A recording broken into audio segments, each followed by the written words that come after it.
চৈত্র সংক্রান্তিতে আমাদের বাড়িতে হয় স্পেশাল পাঁচন। নতুন বছরের অনেক অনেক শুভেচ্ছা, আন্তরিক প্রীতি ও ভালোবাসা। শুভ নববর্ষ সবাইকে জানাই। হ্যালো এভরিওয়ান, আজকে হচ্ছে চৈত্র সংক্রান্তি আর আমি এখন রাতের ডিনার নিয়ে বসে পড়েছি। ঘড়িতে এখন 8:30 বেজে গেছে।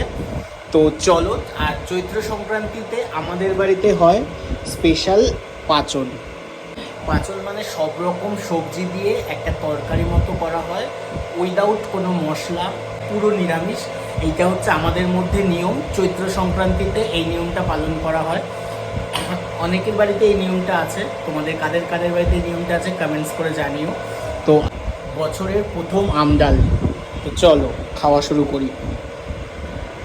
আর খাওয়াটা সবসময় তৃপ্তি করে খেতে আমি পছন্দ করি এবং খেতে ভালোবাসি।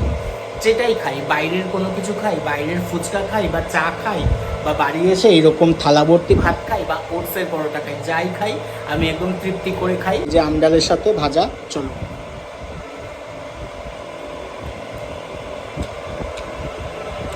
তো ওই পাচনটা হচ্ছে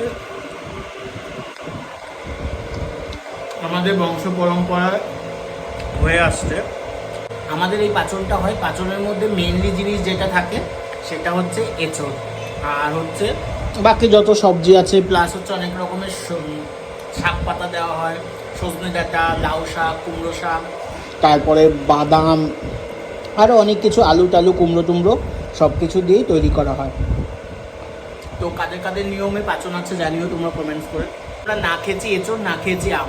এঁচড় আম আমাদের খাওয়া যায় না যতদিন না আমাদের পাচন হয়। এবার থেকে আমরা রেগুলার বেসিসে বা যখন তখন হোক আমের ডালও খেতে পারবো, এঁচড়ও খেতে পারবো। আমাদের নিয়ম আছে, পাচন না হলে আম ডাল বা এঁচড়ের তরকারি খাওয়া যায় না। আজকেই প্রথম আমরা আমও খেলাম এবং এঁচড়ও খেলাম। আজকে দিয়ে স্টার্ট করলাম। আগে আমি মাকে একদিন বলেছিলাম, মানে আমি বাড়ি আসার সময় শিয়ালদায় রেখেছিলাম এঁচড়, তো মাকে বলছিলাম এঁচড় আনবো কিনা। মা বললো না, আমাদের নিয়ম আছে পাচন না খাইলে এঁচড় আনা যাবে না, তারা আনতে দেয়নি। এবার থেকে আমরা মন চাইলেই যে কোনো একদিন, যতদিন না কাঁঠাল পাকবে, মাঝে মাঝে এঁচড় খেতে পারবো।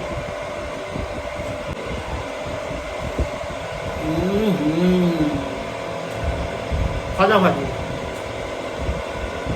আমাদের বাঙালিদের 12 মাসে 13 পার্বণ লেগেই থাকে।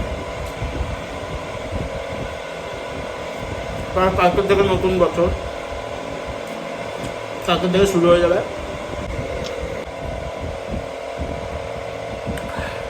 দুধ ডাল।